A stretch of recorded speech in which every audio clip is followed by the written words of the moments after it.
You know what that countdown means. Boom! Means I learned how to count backwards in kindergarten. You did? I did. Hey, everybody. Welcome to Real Estate Makes Us Drink. Another fun episode with just Brian Quinlan from Daniels Real Estate. And Brad Nickham from Nest Mortgage Group. Thanks for playing along. Yep, we're here. It's us. We got stuff to talk about. We do. But first, we have tequila to talk about. Brad? I don't know. I always go first. Why don't you go first and let's hear about this little beverage that you have. My pleasure. It's actually a tall beverage. It is a tall, well, it's a taller. Well, technically, it's a taller canopy. if this is Brian, this is Scott Pollard.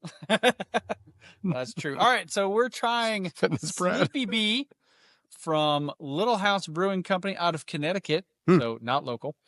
That is a Kolsch style Kolsch style ale with honey. I like Kolsch beers. I don't mind a little honey flavor to it, and it's definitely a honey color. It's got a honey color, yeah. Yeah, it's good. What's Kolsch? Kolsch is a German word that means I don't have any idea. I should probably start to learn that stuff, but I really have no clue. What I do know is if it says Kolsch, I'm going to like that beer. So we go with it. You know what else I know? That if you bring a beer on the show and you drink it, it makes me think of Sun King Brewery. Well, let's have a quick message from our friends at Sun King. Summer's here. Crack open a cold sunlight cream ale from Sun King, or mix it up with Weemac, Osiris, or a seasonal like Play Hard. 4 indie taproom locations, or find it wherever you grab your beer. Sun King, Indiana brewed, summer approved. All right, Brad. So after we're done with the Sun King, we have Yayo, which is created from the sun.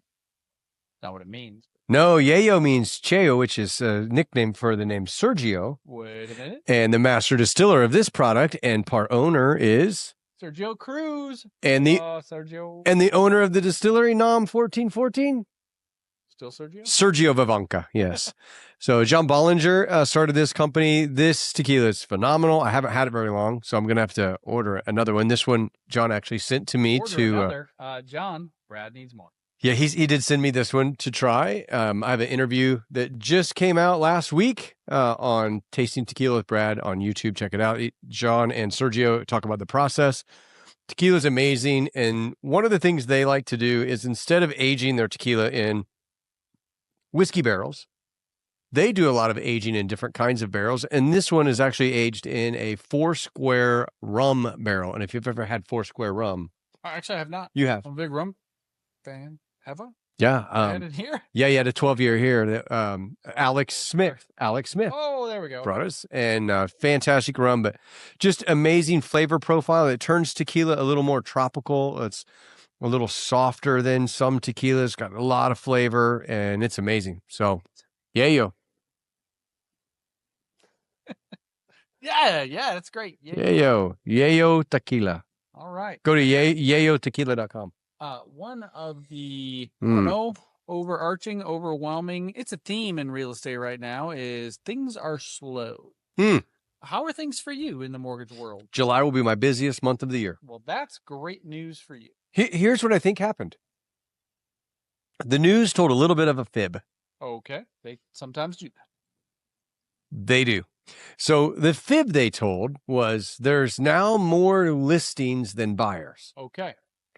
Which I really wonder how they do that, because the buyers don't register that they're buyers. The names out there. Yeah, it's only looking at how many listings there are. Yeah. Right? So they're like, oh, there's more listings. It must be more than buyers? Some way, somehow, they're factoring in showing requests. I think they're factoring in mortgage applications. They're factoring in probably surveys that they do. But there are statistics somewhere. They're not just randomly pulling this out. But mortgage applications don't count until there's actually an accepted purchase agreement, because a pre-approval is not an application. All right. So they're not getting it from there. I do see that in articles. Like item mortgage applications are down 97%. So that's not a real statistic. It is, but it's mortgage applications. Okay. So that means you got an accepted purchase agreement, and now you're making an application. I got you. Right? Or I have a cash out refi right now, because you think rates are high, sure, but your house has skyrocketed in value over the last 3, 4, 5 years. So let's say you bought in 2019, regular market, and you have a 5.5 or 6.25 rate, regular rate. and you decide, hey, I maybe want to get rid of my 9% car rate or 8% car rate or my 24 or 25% credit card rates. Well, let's cash it out. Sure, rates are a little higher now. Maybe you're going to be close to 7, 6.75 based on your credit score, your purchase agreement, blah, blah, blah, blah, blah, all those things you say. I didn't really say a rate. So let's say that's the thing you want to go ahead and save some money. And, everybody talks about rates are going to come down. Are rates going to come down? Maybe someday. That's right. Right. Someday rates will come down. So if you cash out now and you save $1,000 a month by paying off those other bills, and rates do come down in 24 months or 5 years or whatever, then refinance into a shorter term loan and you saved a whole bunch of interest. So yeah. But yeah, I still, my purchase agreement on Tuesday was 5,000 above list with no concessions. I had a purchase agreement on Monday that was 10,000 above list with no concessions. I had another purchase agreement on Monday. The house had been on the market for 60 days and they got it just a little bit under list with concessions. So I see national headlines, like you said, 500,000 more sellers than buyers right now. Most lopsided we've seen in 5 years. Indiana is not as varied, I guess. Yeah, we're not New York, Florida, no, Texas. We are not. We supposedly, according to articles I've seen, we do have more sellers than buyers, but it's not that drastic of a difference. And, you're living in the world where you're seeing all these purchase agreements. And yes, people are going over list price to get houses. Recently, I was looking up statistics, and in the Indianapolis, Mybor area, homes are selling 97 to 98% of list price, which means I don't know if that was average or median, or I'm going to go with the word average, homes are selling less than what they're being listed for, but it's pretty darn close to list price. Yeah, but that's still better than 2019, 18, 17, sure. Where we used to say, a home sold for 90, 97. No, before. Oh, sorry. In the normal market, 90, 95 to 97, maybe in some cases even 90% of list price. So there's, but I like that the news said that because it got people off the sidelines. Yeah. People are like, oh, it's now a buyer's market. Mm-hmm. Now, don't be a stupid buyer and think that you should have every single thing on your inspection report fixed. Yep. Or that you're going to come in $30,000 low on your asking price. I have certainly seen a fair amount of houses, as I look them up, that have days on market of 30, 40, 50 days. And, the script off of something like that is, okay, buyers, you have more of an opportunity now. I've taken a few buyers out recently, and we've gone to see a house more than once within a couple of days, which has not been the case in the last 4 or 5 years. So yeah, definitely buyers are starting to have, I'm not going to say necessarily an advantage, but more opportunities than they've had in quite some time. So that's a good thing. Yeah, but so let me ask you from a realtor's perspective, okay? You have a buyer that's looking for, let's say, a 375. Okay. And you see a house that's listed on the market for 375, and it's been there for 60 days. Yep. Does that automatically tell you that that's probably a 350 house and they just overlisted it? I never honestly go immediately to overlist it. Okay. Because I being the buyer's agent, I don't know what the conversation is from the standpoint of that side. Everyone has their reasons for the price that they come up with. Sure. But what I do look at is 50 days on market. Number one, have they dropped the price? How often, how recently did that happen?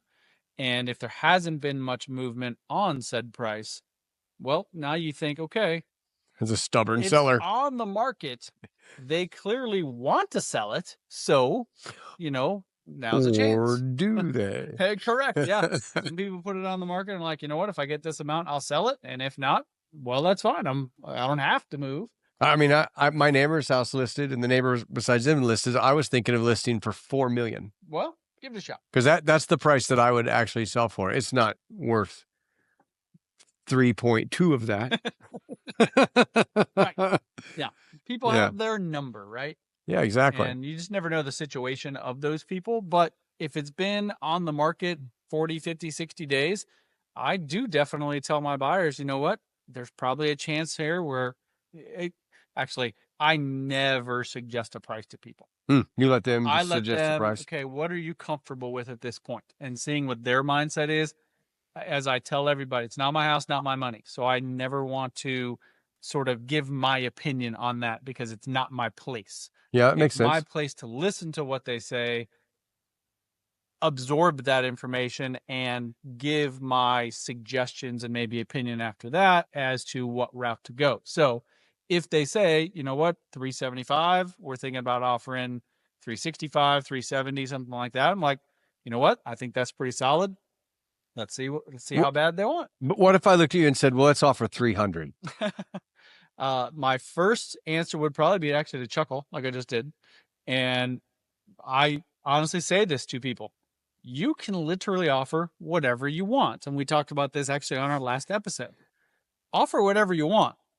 If they're not interested, they just won't respond. You do have the potential that you're going to offend them with a particular offer, because that is, and I think I might say something to the effect of, $75,000 hit is a lot to swallow. I mean, I try, it's not always the case because some people have never sold a house. Sure. But I try and put them, okay, if you were the seller in this situation and someone offered you $75,000 less than the house, less for the house than you wanted, how would you feel about that? Yeah.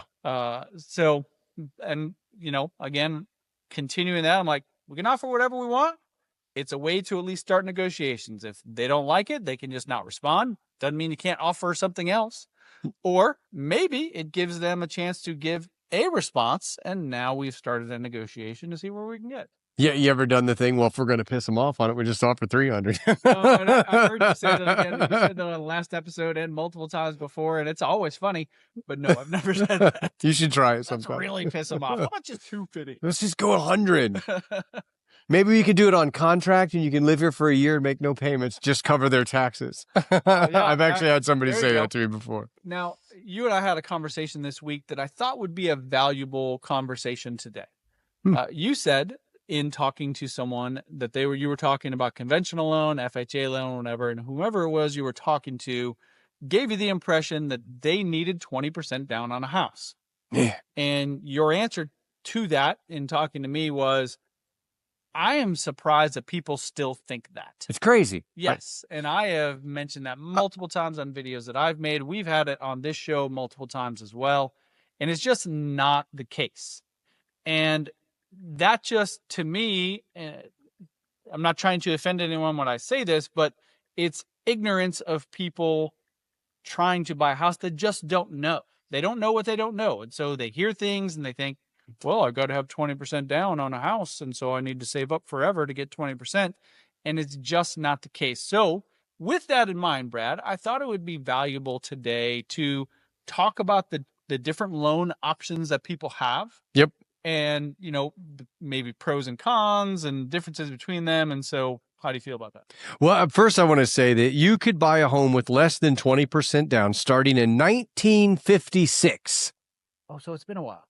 Since 1956, when the PMI industry was created, you could buy a house with less than 20% down. 1956, folks. That's more than 50 years, you said. More than 50 years. 50 years. I'm 1969. That's more than 60 years. Yeah. Right? So for the last 60 years, you have not needed 20% down to buy a house on a conventional loan. And people don't understand that it's because we taught, and maybe our friend Dave Ramsey has taught that, PMI is the devil. Yeah. And most people don't know how mortgages work. So a mortgage company writes a loan. It's insured by Fannie Mae or Freddie Mac, which means the mortgage company is going to service the loan. They have the risk in the loan. And Fannie Mae or Freddie Mac comes in if that house goes into foreclosure, and they're going to cover any debt that you have up to 80% of that loan. That's why it's 20% down. PMI companies were formed in 1956. The president brought 6 of the largest insurance companies together, said, let's make it more affordable for people to buy homes. We're going to create an insurance system that insures the bank up to 5% down. Now it's 3% down on a conventional loan first-time home buyer. A first-time home buyer, again, is anybody who hasn't bought a home in the last 3 years. So if you sell your house and you go live in an apartment for 3 years, you're a new virgin first-time home buyer. And those PMI companies now cover the bank between, 5% down and the 20% down. So the bank gets paid back, and then Fannie Mae or Freddie Mac pays the 20%, and they take it into foreclosure. All right. That's what that whole system is about. So it blows my mind when I hear somebody say, well, we really want to buy a house. I guess we have to go FHA because we don't have 20% down. That's insanity. Yes. How do we not know that? I know that the first loan I had on the first house that I bought was FHA. Well, There's no problem. Actually, it was even adjustable. How about that? Well, I'm still sitting on an adjustable rate mortgage that I wrote in 2006. Okay. And I've beat the market all but 2 years of those years. But for you. That loan doesn't exist anymore. Oh, yeah. So my first loan was an FHA too, basically because my credit was what I'm going to call scratch and dent. That's a great term. Isn't it? Now, you never go into like an appliance store and they're like, let me show you the broken ones. Nope. Like these are scratch and dent. So I had the credit of that a bit looser, but I still was able to buy a house. Now you're a winner. Oh, yeah. My credit scores are much higher than what they were. Nice. All right. Well, let's get into it. I don't know which one you want to start with. What do you want me to start with? Let's go with conventional. Okay. Conventional loans, Fannie Mae, Freddie Mac loans. Sure. Anywhere from 3% down for a first-time home buyer. Second-time home buyer has to be a minimum of 5% down. Okay. You can never exceed a debt-to-income ratio of 50%. Okay. And what is a debt-to-income ratio, people ask? That is, if you take your income, what you make per year in base income, unless you've been in the industry on your job more than 2 years, then you can add your commissions and overtime and bonus to that. You take that number, you divide it by 12. That gives you your monthly number. Take that number, divide it again in half, and that tells you how much you can have in debt, and that debt includes whatever your new house payment will be. Okay. So if you're a 50.1, can't afford the house. Okay. And something to know that's important is, the minimum credit score for a conventional loan is 620. If you have an 820, it doesn't let you circumvent the 50% debt to income ratio. Minimum down payment is 5%. But if you're going to put down 45%, it doesn't circumvent the 50% debt to income ratio. Okay. So I say in a mortgage world, there's 3 C's. Credit, you got to at least have the minimum. Capacity, that's debt to income ratio. And collateral, that's your down payment. And, everybody wants to try to tell me that they have more of one, so it should make them qualify. And I explain it this way. Kevin Hart. Uh-huh. Familiar? Hello, Kevin. So Kevin is rich. He is. He's famous. He is. He's funny. He is. Girls love funny. Many do. But if he takes a really hot, tall model to the Kings Island, he can't ride the beast with her because he's just not tall enough. Poor Kevin. So you take those 3 things and kind of make that the bar of, I have to be taller than that to be able to purchase a house. So conventional loans, PMI, a lot of people are scared of PMI. It used to be expensive. It used to be hard to get rid of. Today, PMI goes away automatically when you pay your house down 7 to 78% loan to value. So little background on PMI. You said PMI is up until you have paid off 20% of the 78. house. Sorry, 78% of the house. Goes away automatically. It's not an extra payment. It's just part of your mortgage payment. Yes. So once you hit the 78% mark and you notify your lender, hey, just to remind them. 78%, no notification necessary. That's good. But here's the part that is necessary. If you've lived in your house for the last 3 years, it's grown in value somewhere between 8 and 12%. So if you've grown 10% 2 years in a row, you've grown 20%. Even if you've only paid down a few $1,000s, you now can ask for an evaluation. And now that you're over that 20% down, your PMI can be removed. There you go. So once you get to that point of 78%, the PMI comes off of your payment, and now your mortgage monthly payment is lower because the PMI no longer exists. Right. And if you got great credit and a low debt to income ratio, your PMI is going to maybe 0.25% or 0.35%. It's not a huge amount. No, it's not. And if you're putting down 10%, it's even less. I mean, I have a customer upstairs. They've got a $290,000 purchase price with 3% down. Their PMI is $36 a month. Gee whiz. Yeah. Yeah. We've blown PMI to be this monster that, you know what? You don't have to put down 20%. You can afford the minimal amount that PMI is and, just get it paid off. How about I've had people pull, 30 grand out of a stock account that's made them an average of 13 to 14% over the last 24 months to save 0.25% only because they hate PMI. You hate PMI more than you like your own future, but that's cool. Do it. Hey, do what you want to do. Okay. What's another loan type that we could talk about? Is there any more about conventional that we need to know? Well, there's a lot of ins and outs of conventional, so a lot of people think appraisal's not a whole lot easier for a conventional loan than it is any other loan type. The house has to be livable. Yeah, absolutely. So you can't watch HGTV and watch those guys buy this crap house with no money and then have no money to rehab it and then turn around and be a millionaire the next 30 days after you sold it. Maybe the Christies can, but you can't. The Christies being that. Oh, yes, yeah. I'm aware.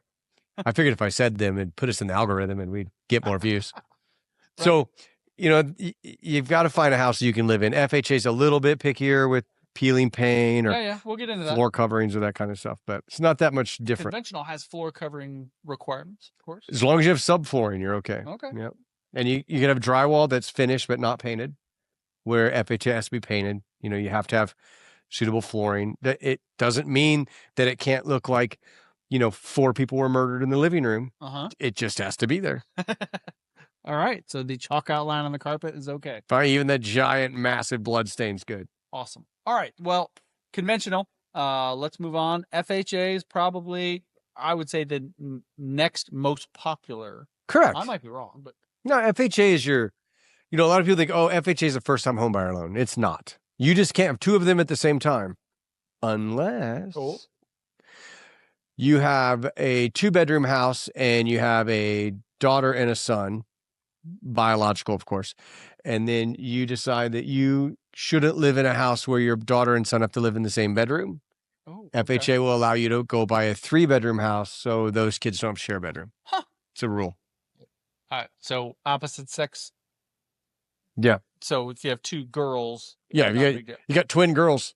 They're cool with being together anyway. Okay. Well, just making sure. Yeah. Okay. So that's a rule. Another rule, let's say you got transferred more than 100 miles from the house that you currently live at, and the housing market is such that homes aren't selling, you get approved to purchase a second FHA loan. I've done none of those in 28 years. How is it determined your house isn't selling? What's the metric? It has to, I can't answer that question because I've never had one done, but it's more of proving that now where you've been transferred to is more than 100 miles away. That's probably the easiest thing. I've got my house on the market. I've been transferred. It's not sold. Okay, we'll let you do 2. Okay. So before I get into the next potential answer, is there a credit score difference between the different loan types? Absolutely. Okay, so let's back up. Conventional 620. 620. But you're not gonna do it if you're under a 680. Okay. Because the rate and the PMI goes up so much more that FHA is a more economical loan. Okay. FHA goes down to 580 for 3.5% down. Okay. FHA has no credit score limit if you are putting down more than 10%. Oh, very nice. So then it looks at credit. You can't have any lates on your housing in the last more than 2 lates on your housing. 450 credit score. Not buying us. Somehow have cash and can put down 10%. Well, FHA is okay with that. No, because they're going to look at your credit history as well. So if you have a low score, there's certain things you can't have. You can't have more than 2 or 3 housing lates in the last 24 months. You can't have more than a number of installment lates in the last 12 or 24 months. You can't have it, so many revolving lates in the last 12 or 24 months. So 450 credit score probably has multiple of those. Exactly. Now, if you can get if you get an accept through the DU system, we're in the weeds. You can barely see me. It's like fast forward. I'm in the weeds now. You can't see me anymore. There are some things that can happen, but don't count on it. All right. So back to FHA. Lowest down payment for FHA is 3.5. Yep. Where does PMI factor in for FHA? There is no PMI on an FHA loan. There isn't. Well, no, because it's not a private mortgage. It's a government mortgage. So you have MI. Okay. So if you put down less than 10%, your MI is a 0.55% factor per month. If I'm not mistaken, never goes away. Never goes away. Yes. Okay. And you also have what's called an upfront mortgage insurance premium, which we in the business call a MIP.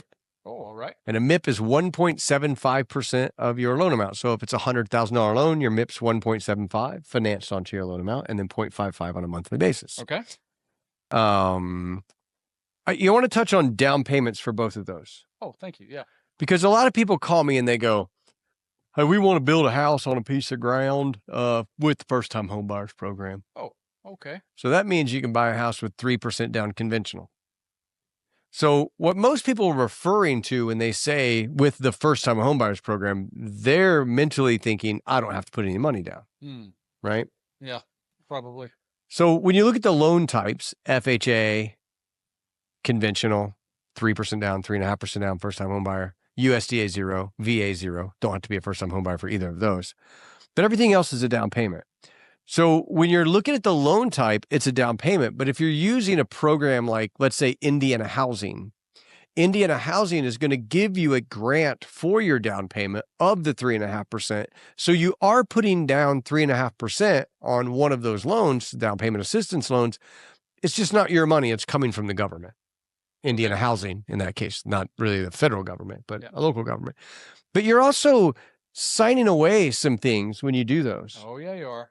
One, I believe, I could be wrong. I'm going to say it even if I could be wrong. Someone can Google it and tell me if I'm wrong. But a realtor told me recently he was at a closing where the person was using Indiana Housing. And instead of the payback of the grant being 5 years, I was told it's now forever, is what they said in that closing. Excuse me? Yeah, you have to pay it back no matter when you refinance or no matter when you sell the house. I personally have seen 9 years as the longest one. That was a couple of years ago, but Yes. Wow. It's forever. 9 years falls under the Chinoa program. Okay. And that one's with interest. Okay. So if you pay it off within the first 9 years, you pay it back with interest. So let's say you got a $20,000 down payment assistance program through the Chinoa fund. You've lived in that house for 8 years. You may owe back my customer that was buying a house. The seller didn't know they had that payback. When they got the payoff, it was $53,000 and they no longer could afford to sell their house. Oh boy, not good. So when you're going into those programs, if you're trying to buy a house with no money down with some type of grant or some type of down payment assistance program, ask the specific questions. Hey, when rates fall to 3% in December, can I refinance? No. Nope. So that's important. You're also paying a little bit higher rate because of the down payment assistance. So borrow from your 401k or borrow it from a family member or a gift from a family member or work or something. Last thing maybe about FHA. Okay. One of the things that often comes up with realtors is the preferential treatment of conventional versus FHA or VA, primarily having to do with appraisals. When an appraiser comes out, they're going to look over the property, probably do a walkthrough of the property. They're checking condition, making sure that it is livable.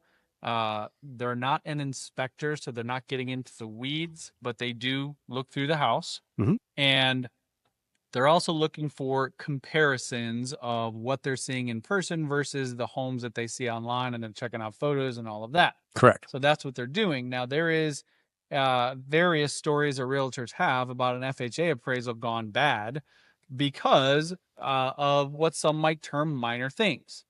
Some might not term them minor things, such as you have 3 steps up to your front porch and there isn't a railing there. So conventional is supposed to call that out too. See, it's and more than so many inches.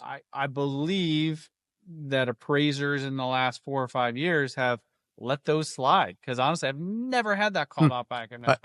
I had a railing on a conventional loan for a front porch that was 36 inches above the ground. Okay. There's a number. Yeah, there you go. And the number's the same, conventional or VA. There you go. I'm Brian, your Indianapolis realtor. If you are looking to buy or sell a house in the Indy area, I'm your guy. If you're coming from out of state, want to make a move to the Indy area, I'm your guy. Check out the show notes for a link. We can get in touch and get you started. Thanks for watching. Now back to the show. So they're supposed to have a railing there. So FHA appraiser says you need to have a railing here, and someone needs to install that before they would finalize the loan.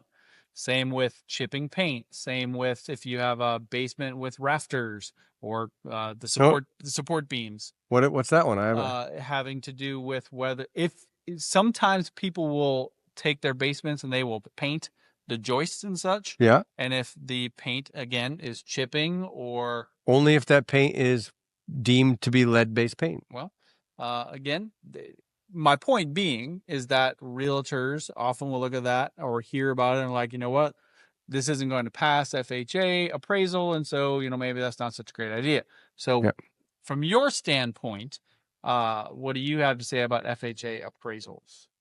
They're not a whole lot different than conventional. Yeah. It's been back in 22, I got a string of subject to conventional appraisals. Subject to means something needs to be fixed. Okay. And they were peeling paint on conventional loans. And I had a realtor just, absolutely lose their top. They were so mad. And so what we found out is that year's appraisers continuing education was about health and safety, and lead-based paint that is peeling is exposed lead to anybody that's around it. That therefore is a health and safety issue. So therefore the paint had to be scraped and painted. Absolutely. Straight up health and safety. I had another appraiser or realtor lose the small mind that they had. If they shook their head 3 times, it'd have rolled out their ear and I wouldn't have to deal with them anyway. But they had a porch that had no porch light on it and just live wires sticking out of the porch. That's not okay. And the lawn was more than knee high. Oh. So the conventional, and they had a window that was broken in the back. So the appraiser marked on it, window must be repaired due to egress, meaning the property could not be properly secured. Correct. Those wires had to be capped or a light installed because they were a fire hazard. They are. And the grass had to be mowed. Safety issue. The grass had to be mowed did make me call the appraiser and say, what? And he said, well, if you close this within the next 30 days and the city sends somebody out to mow that lawn, that mechanics lien is going to take 45 to 60 days to be recorded on the title. And your new buyer is going to have a $500 to $800 mechanics lien that they have to pay for the lawn to be mowed. Wow. Yeah. I thought of a safety issue, things living in the long grass that maybe you aren't aware of are there. Yeah, exactly. Right. But yeah, I never thought about the lien. Mechanics lien if the city mows it. Yeah, for sure. So the realtor on the listing side went, fine. I'll go cut the grass. But so, and if you're a listing agent or you're a seller and somebody brings you a VA loan. We're not there yet. Okay. We're going to come back to that. Actually, you know what? Now's a good time to pause for station identification for those of you Gen X people out there. We'll be right back. All right, welcome back, Brian. What we're gonna have the four square rum that we talked about earlier in the show, and I don't recall having. Oftentimes, rum for me is mixed with soda. Soda? Yeah. Is that what you call Coke or pop? Pepsi? Yeah, oftentimes Diet Coke. Okay, so this is the 4 square in indelible. Indelible. Yeah, I did that on purpose just to mess with you. So I did actually.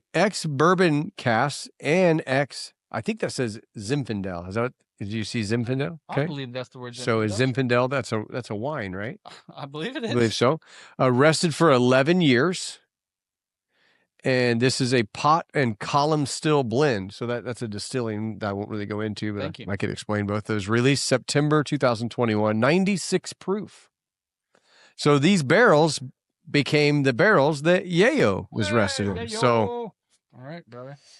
Ooh, that's rummy, rum and must. Oh, well, excellent. Did you get that? Like a barrel, like a musty barrel. Oh, and that's spicy too. You get like a lot of spices in the nose. I don't get a lot of alcohol actually. Do you? This turned into. You know who you're talking to? Yeah, Mr. Sinus.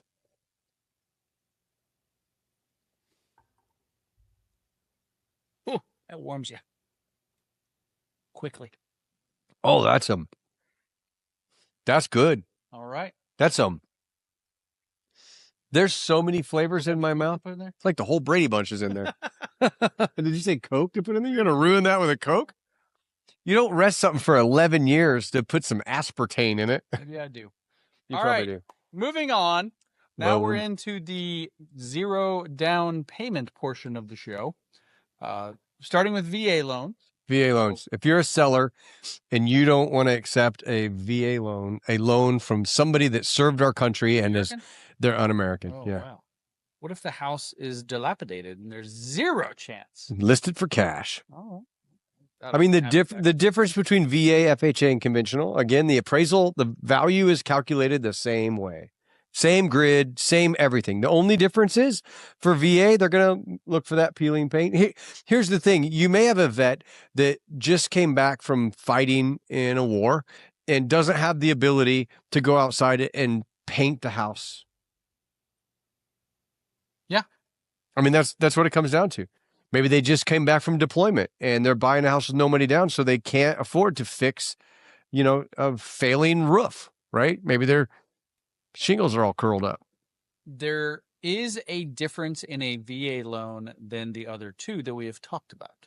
In the loan part or the appraisal part? I'm not sure it falls into either of those categories. Probably the loan part, I suppose. It is the requirement of a wood insect inspection.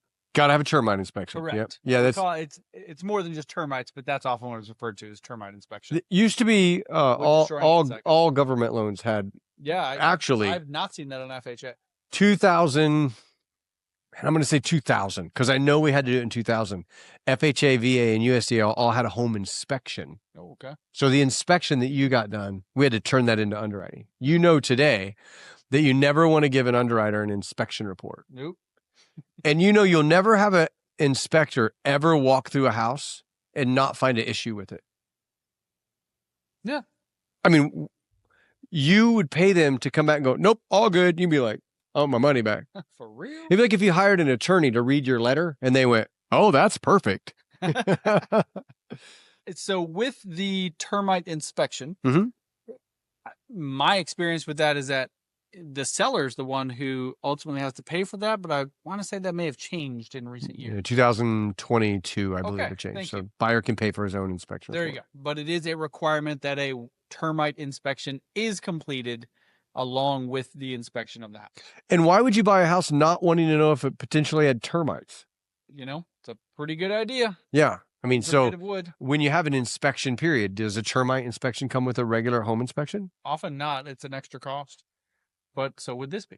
And people don't pay an extra $100 to know if their house has termites. Yeah, true. Oftentimes they don't. Yeah, that's awesome. Yeah. Okay, now, this is advertised as zero money down for the buyers. It is zero money down. I'm aware of that. Yeah. Do they still have to pay closing costs from the title company? Well, of course. Okay. So actually, it's not really zero money down. Well, no, it is zero money down. They have no down payment. Okay. On all loans, you have closing costs. This is a different category. Yeah.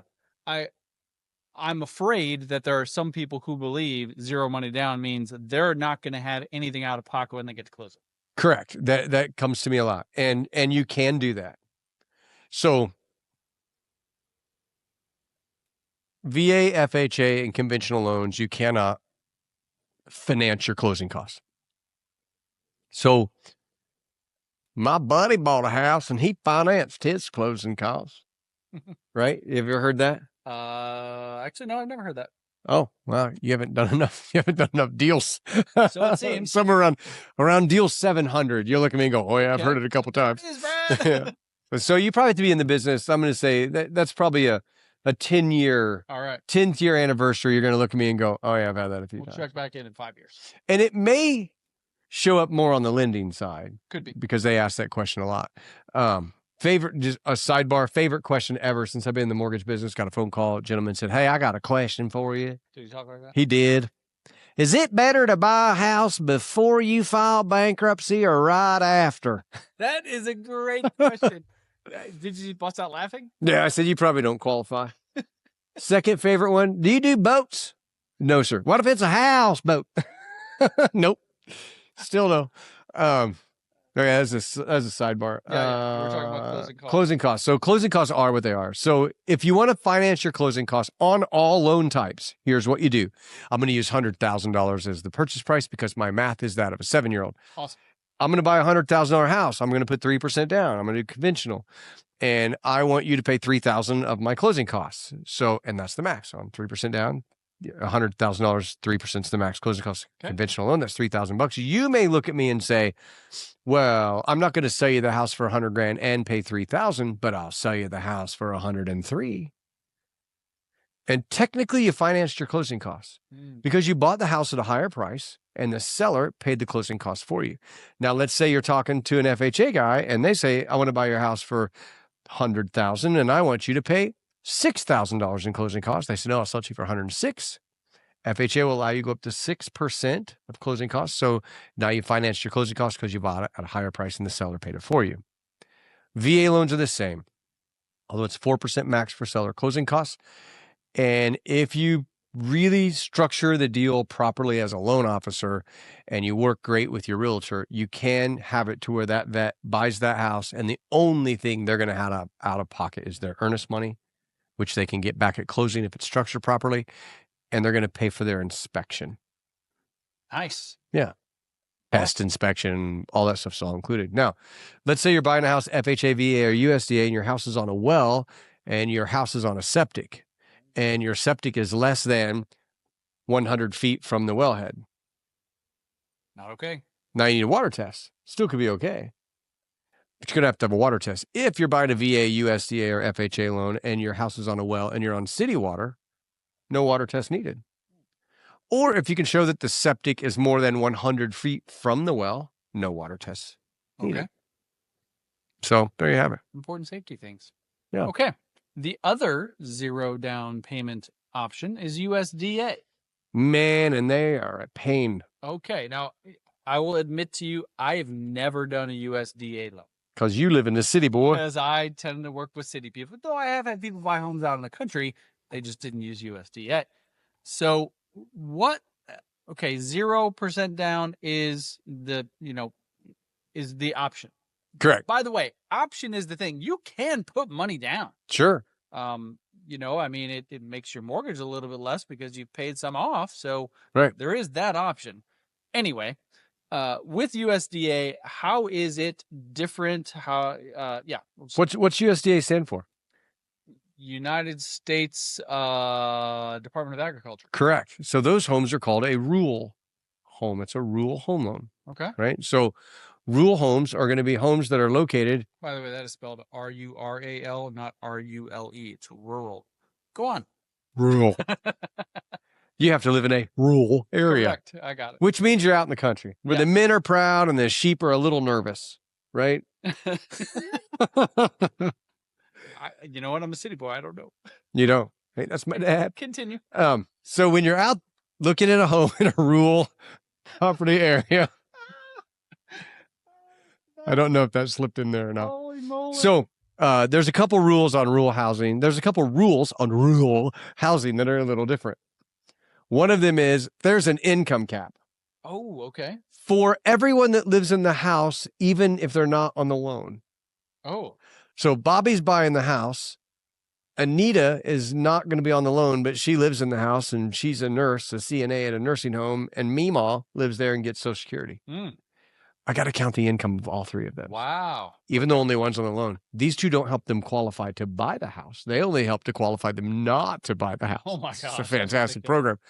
Numbers, it's going to vary for every county in the United States based on what the area median income, but let's throw out $109,000 in most of the Indianapolis counties if you have 4 people or 3 people or less in the household. Okay.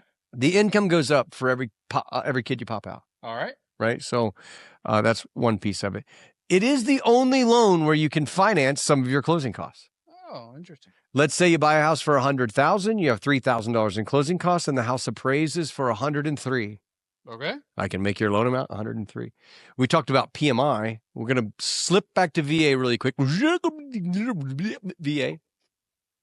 That's me going backwards. Did you like that? Great. VA does never have PMI, but VA never has PMI. We'll see how good your editing is if you clean that out and this sentence. VA does have what's called a funding fee.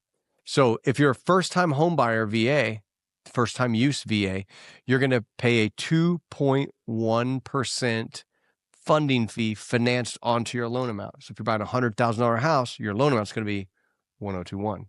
Okay. If you're buying a second house and it's a $200,000 house, you're going to pay a 3.3% funding fee, and your loan amount is going to be $206,600. Okay. Again, great math. Thank you. If you have a disability through the VA that is 10% or greater, no funding fee. So if you're buying a house for the second time and you're a vet with 10% or more, best loan you can use to buy a house. Even if you're going to put money down because your rate's going to be better. Nice. So slipping back to USDA, on a USDA loan, you're zero down, you don't have PMI, and you don't have MI. Okay. You have a funding fee. Oh. It actually has it's called a guarantee fee.